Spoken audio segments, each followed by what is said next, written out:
ये जो 4 AM पर उठना कष्ट है, ये यहां पहुंचकर आनंद बन जाएगा। और ध्यान की सारी प्रक्रिया यही है कि जिन जिन चीजों को तुम कष्ट मानते हो उसको वो आनंद बना दे। 4 बजे सुबह उठना आनंद बना दे, पढ़ना आनंद बना दे, खेलना आनंद बना दे। अब तो बच्चे खेलने भी नहीं जाते। प्रार्थना करना आनंद बना दे। ध्यान का यही काम है।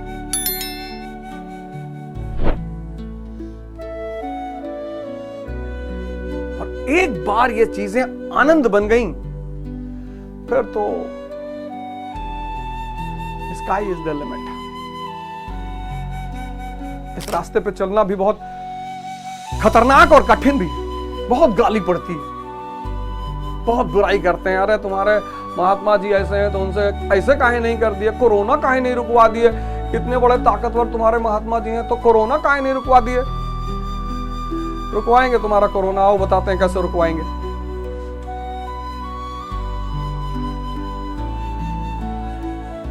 तो आप सब अगर चाहते हैं कि आपके जीवन में सुख, आनंद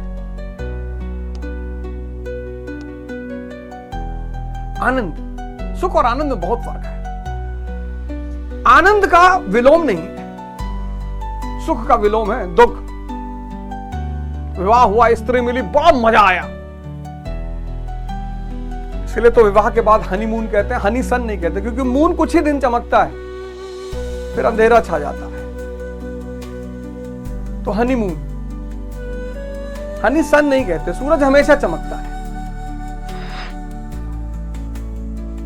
फिर जब विवाह का अगला पक्ष सामने आया, गृहस्थ आश्रम, सेवा का आश्रम, तपस्या का आश्रम, 2 विपरीत लोगों के साथ रहने का आश्रम, एक बच्चा एक बुजुर्ग, एक जिद्दी एक पागल, 2 लोगों के साथ रहना। बच्चा जिद्दी कि ना, रात में 3 बजे कह रहा है कि मुझे कॉर्नफ्लेक्स ही खाना है, उसको पता है कॉर्नफ्लेक्स नहीं है घर में, कह रहा कॉर्नफ्लेक्स ही खाना है। और बुजुर्ग, पागल शब्द मैं बड़े प्रेम में इस्तेमाल कर रहा हूं, अनुभव को बांटना चाह रहा है, अपने उन जवान लोगों को बताना चाह रहा है कि जहां तुम जा रहे हो मैं देख आया हूं, कुछ है नहीं।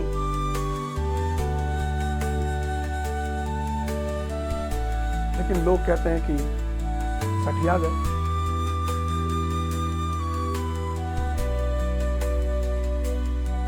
तो सब धर्म के रास्ते पर चले, अपने जीवन का विकास करें और अपने अगल बगल के लोगों के जीवन का विकास करें। आइए अगले श्लोक पर आते हैं, 14वें श्लोक पर। बड़ा प्यारा श्लोक। ततः श्वेतर युक्ते महति संदने स्थितो माधवा पांडवश्च दिव्यो शंखो प्रद्युम्नतु। अब आपको 2 चीजें यहां से दिखाई पड़ेंगी। एक, रथ का वर्णन मिलेगा और एक शंख का वर्णन मिलेगा।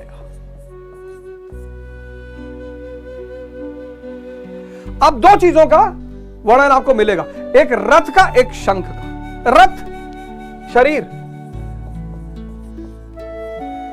जिस पर आत्मा सवार है,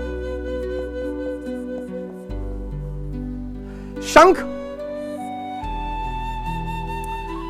चैतन्य शक्ति का प्रतीक। क्योंकि शंख, मैंने पिछली बार आपसे कहा कि शंख जो है वो सांस से नहीं बजता, कितना फूको बजेगा ही नहीं, चैतन्य शक्ति का इस्तेमाल होता है। शंख बजाना सीखना पड़ता है और ताकत लगती है।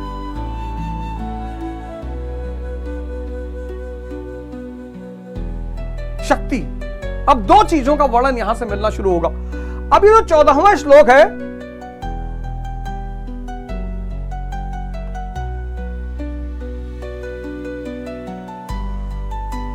तथा श्वेतर युक्त महति संदने स्थितो माधवा पांडवश दिव्यो शंखो प्रद्युम्नति।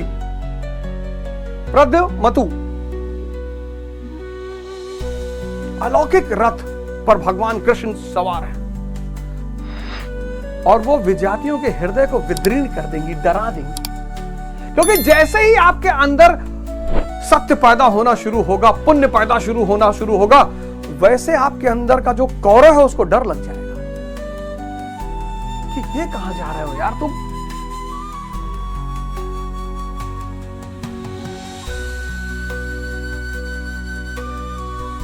तो जो 15वां श्लोक है वो सजातीय शक्तियों की घोषणा, और सजातीय शक्ति में सबसे पहली घोषणा है श्री कृष्ण की।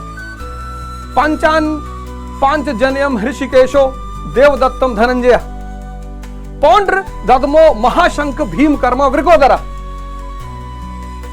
भाई साहब, पांचजन्यम हृषिकेश, हर्षिक मतलब मन और इंद्री, और मन और इंद्री का ईश भगवान कृष्ण। तो भगवान कृष्ण का एक नाम है हृषिकेश, हृदय में रहते हैं, हृदय के मालिक हैं।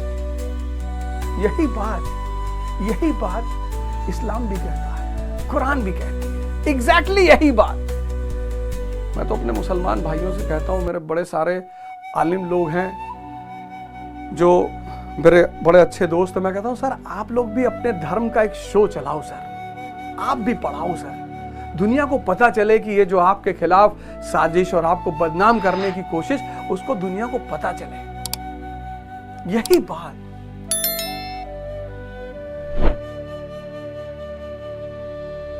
अर्शहुल ताला कल्बे मोमिन, यही लाइन है कुरान में, अर्शहुल ताला कल्बे मोमिन।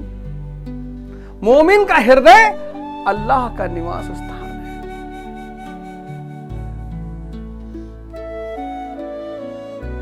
अभी तक गीता स्वामी, अब मौलाना, अर्शहुल ताला कल्बे मोमिन,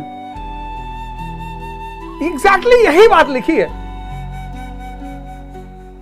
कि मोमिन का जो हृदय है वो अल्लाह का घर है।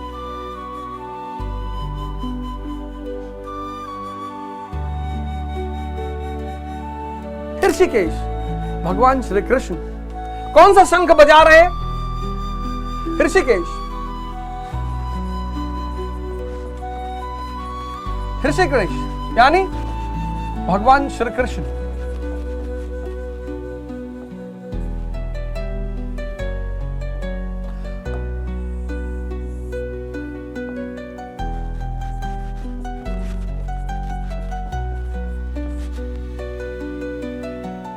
हृदय के स्वामी भगवान श्री कृष्ण कौन सा शंख बजा रहे?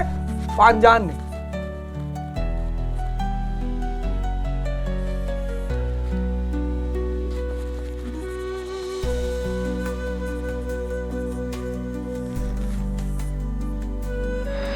अब यह समझना बहुत जरूरी है, 5 ज्ञानेंद्रियां, 5 तन्मात्रा। ये अब भगवान श्री कृष्ण क्या करते हैं, ये धारा को समझिएगा, ये धारा को राधा बना दे।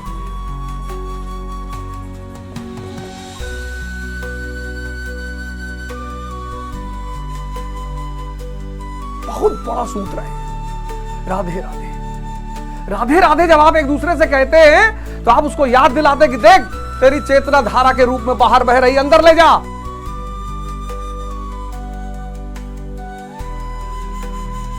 जब आप किसी से राधे राधे कहते हैं, बहुत बड़ा शब्द है राधा।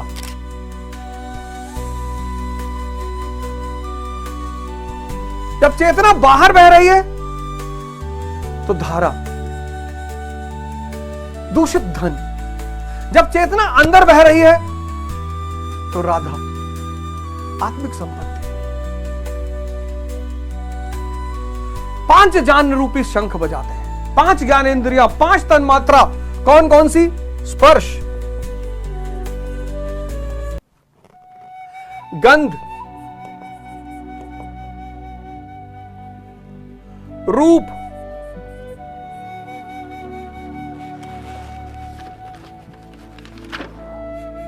रस, शब्द।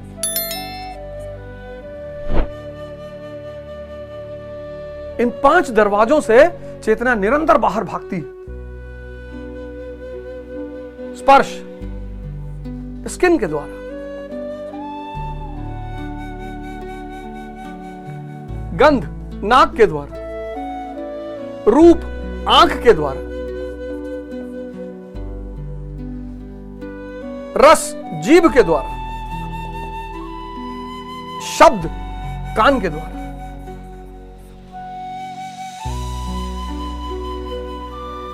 जब ये मन के अधीन होती है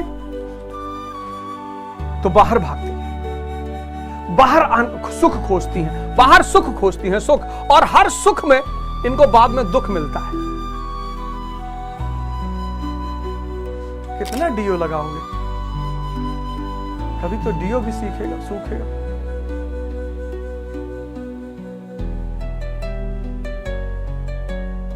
फिर जब ये राधा बन के अंदर बहेंगी तो ये सुख आनंद बन जाएगा। पांजान रूपी शंख कि जो तुम्हारी धारा बाहर बह रही है, इसको समेट के मैं अंदर कर लूंगा, आओ मुझसे जुड़ो।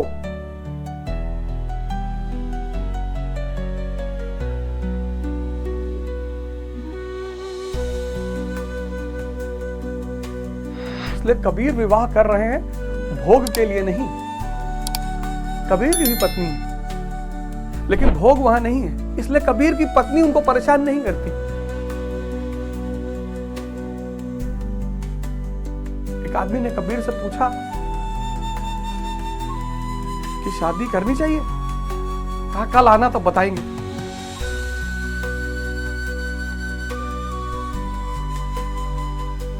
उसने कहा महाराज आज ही बता दो। बोला नहीं कल आओ, आज ना बता पाएंगे, कल आओ। आया दूसरे दिन, मई की दोपहरिया, चिलचिलाती धूप भयंकर, और उसी में उन्होंने अपनी पत्नी से कहा, लोई से, लोहड़ी त्योहार का लोई जी से भी संबंध है, तो उन्होंने उनसे कहा कि जरा दिया जला लाना यार, सुई गिर गई है बाहर। वो बेचारी दिया जला लाई। मई के दोपहर में जब सूरज चमक रहा है, वो बेचारी दिया जला लाई। अब दोनों मियां बीवी सुई, अब सूरज ऊपर चमक रहा है और दोनों मियां बीवी दिया लेके सुई ढूंढ रहे। अरे वो आदमी कहा कि हमको तो पहले सुना ही था, अब तो विश्वास है भैया, जा रहे, आंसर वांसर नहीं चाहिए। अरे बोले आंसर बोले चाहिए नहीं, पागल से क्या आंसर लेना यार, और दोनों पागल हो। अरे बोले सुन जरा उत्तर तो ले। क्या बोले जब संबंधों में इतना विश्वास हो कि तुम जो कहो अगला क्रॉस क्वेश्चन ना करे, तब करनी चाहिए।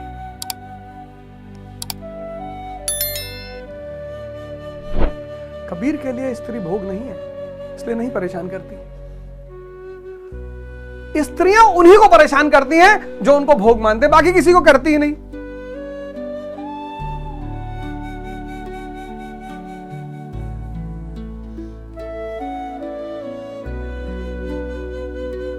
चैतन्य रूपी धारा इन 5 दरवाजों से बाहर भाग रही है निरंतर, और जब तक ये बाहर भागेगी इसका कोई अंत नहीं है। बाहर कोई अंत ही नहीं। कितना पकौड़ी खा लो, पकौड़ी पकौड़ी, और पकौड़ी के साथ और एक जहर मिला दी, चटनी, केचप, और जवान को एकदम इतना एक्टिवेट कर दो।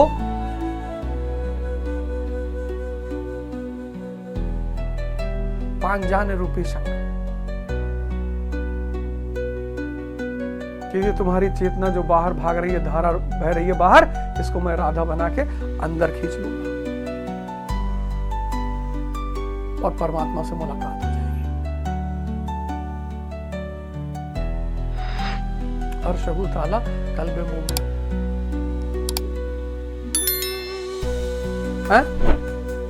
ये क्या साइंस है रिलीजन?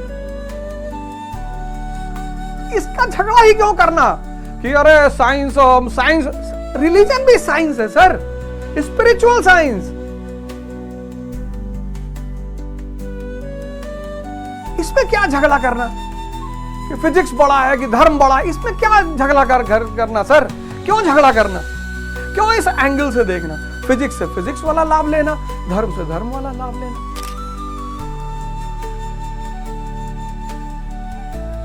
साइंस से टेक्नोलॉजी को बढ़ाना और मेटाफिजिक्स से आंतरिक ताकत को बढ़ाना।